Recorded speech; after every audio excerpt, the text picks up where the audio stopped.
നമസ്കാരം. രാജ്യത്തിൻ്റെ എല്ലാ മുക്കിലും മൂലയിലും നിന്ന് തൂത്തുവാരി ഇന്ന് കേരളത്തിൽ കൊണ്ടുവച്ചിരിക്കുന്ന ഒരു രാഷ്ട്രീയ പാർട്ടി CPM.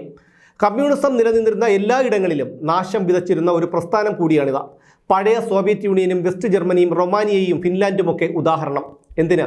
പശ്ചിമ ബംഗാളിലെ കാര്യം മാത്രം എടുത്തു നോക്കിയാൽ അറിയാം. വംശനാശം സംഭവിച്ചുകൊണ്ടിരിക്കുന്ന സിംഹവാലൻ കുരങ്ങുകളെപ്പോലെയാണ് CPM. ഇപ്പോൾ കേരളത്തിൽ മാത്രമേ ഉള്ളൂ. പശ്ചിമ ബംഗാളിലെ പഴയ സഖാക്കളെല്ലാം പ്രവർത്തനത്തിനായി കേരളത്തിലും മറ്റ് അന്യ സംസ്ഥാനങ്ങളിലുമാണിപ്പോൾ. പക്ഷേ ആ ബംഗാൾ സഖാക്കളുടെ പ്രവർത്തന മേഖല രാഷ്ട്രീയമല്ല, മറിച്ച് ഹോട്ടലിലെ അടുക്കള, കെട്ടിട നിർമ്മാണം, റോഡ് പണി, തെങ്ങിൽ കയറ്റം, പട്ടിപിടുത്തം എന്നിങ്ങനെയുള്ള മേഖലകളിലൊക്കെയാണ് അങ്ങനെയുള്ള CPMൻ്റെ സഖാക്കൾ. അങ്ങനെയുള്ള CPMൻ്റെ സഖാക്കൾ അഭിപ്രായം പറയുന്നതിൽ പിശുക്ക് കാണിക്കാറില്ല.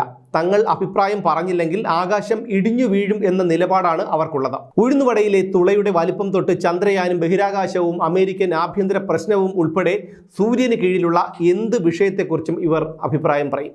ഇത്രയും ആമുഖമായി പറഞ്ഞത് അയോധ്യയിൽ നടക്കുന്ന രാമക്ഷേത്രത്തിന്റെ ഉദ്ഘാടനത്തെക്കുറിച്ചുള്ള CPMൻ്റെ പാർട്ടി സെക്രട്ടറി MV ഗോവിന്ദന്റെ അഭിപ്രായ പ്രകടനത്തെക്കുറിച്ച് പറയാനാണ്.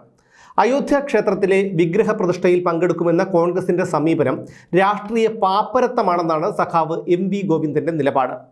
മതനിരപേക്ഷത ഉയർത്തിപ്പിടിക്കാൻ കോൺഗ്രസിന് കഴിയുന്നില്ലെന്നും രാമക്ഷേത്രത്തെ രാഷ്ട്രീയ ആവശ്യങ്ങൾക്കായി BJP ഉപയോഗിക്കുകയാണെന്നും ജനാധിപത്യ മൂല്യങ്ങൾ ഉയർത്തിപ്പിടിക്കുന്നതിനു പകരം മൃദു ഹിന്ദു സമീപനമാണ് കോൺഗ്രസിനെന്നും ഗോവിന്ദൻ കുറ്റപ്പെടുത്തുന്നു. തുടർന്ന് അദ്ദേഹം പറഞ്ഞത് ഇങ്ങനെയാണ്: വിശ്വാസം ജനാധിപത്യപരമായ അവകാശമാണ്. എന്നാൽ അയോധ്യയിൽ നടക്കുന്നത് സംഘപരിവാറിന്റെ അജണ്ടയാണ്. അവർ വിശ്വാസത്തെ രാഷ്ട്രീയ ആവശ്യത്തിനായി ഉപയോഗിക്കുകയാണ്.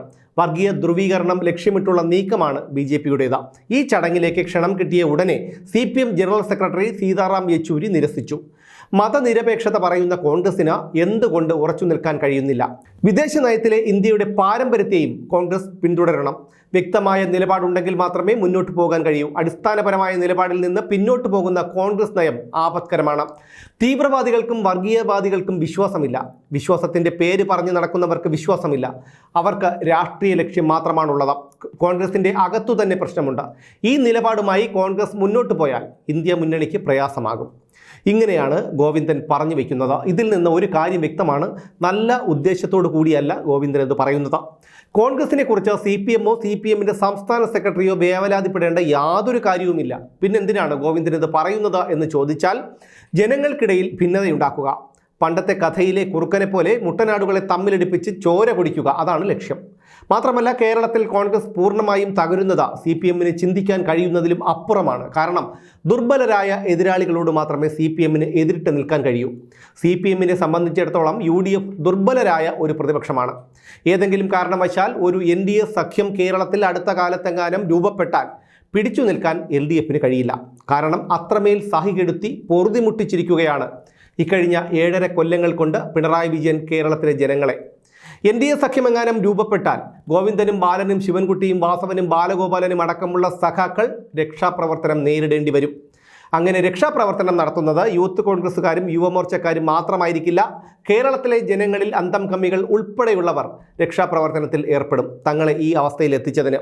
പിന്നെ പിണറായി രംഗം പന്തിയല്ലെന്ന് കാണുന്ന നിമിഷം പുള്ളി പെണ്ണുമ്പിള്ളയെയും കൂട്ടി പെട്ടിയും പ്രമാണവും എടുത്ത് വിമാനം കയറും.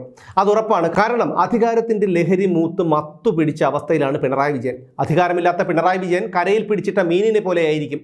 പിന്നെ ലാവ്ലിൻ കേസിനെ കുറിച്ച് കേന്ദ്രത്തിൽ നിന്ന് ആരെങ്കിലും ഓർമ്മിപ്പിച്ചാൽ മതി, സാക്ഷാൽ പിണറായി വിജയനും വിമാനം കയറി അയോധ്യയിലെത്തി ചടങ്ങു നടക്കുന്നിടത്ത് ഏതെങ്കിലും കസേരയിൽ ചെന്നിരിക്കും.